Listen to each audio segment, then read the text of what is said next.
आधा kilo mutton का गोश्त लिया है, 2 से 3 गिलास पानी डाल दिया मैंने। इसमें प्याज, लहसुन, अदरक, नमक, पिसा हुआ धनिया, हल्दी डाल के इसे पकने के लिए रख दिया। 15 मिनट इसे प्रेशर लगाया है। 15 मिनट में जो गोश्त सही तरह गल गया है तो बाद में इसमें थोड़ा सा पानी रह गया, इसमें थोड़ी सूरख मिर्च, 3 से 4 हज़ार टमाटर का पेस्ट बनाकर मैंने इसमें ऐड कर दिया है। और अच्छी तरह भुनने के बाद मैंने इसे कुकिंग ऑयल डाल दिया है। कुकिंग ऑयल आप कोई भी इस्तेमाल कर सकते हैं, मैं इसमें सरसों का तेल डाल रही हूँ। उसके बाद मैंने इसमें आलू, दही डाल के अच्छी तरह मैंने इसे भून लिया है। जब आलू अच्छी तरह गल गया, तेल सेपरेट होने लग गया, तो मैंने इसमें साथ ही हरी मिर्च, 3 से 4 हरी मिर्चें डाल दी हैं और साथ में ही मैंने इसमें मटर डाल दिए। मटर भी अच्छी तरह भून लें आप।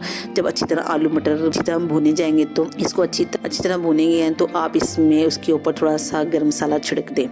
और ये लीजिए, हमारे आलू मटर गोश्त की सब्ज़ी बनकर मज़ेदार तैयार होगी। आज की रेसिपी अच्छी लगी तो लाइक करें, शेयर करें और मेरे चैनल को सब्सक्राइब करना मत भूलिएगा। ओके, अल्लाह हाफिज़।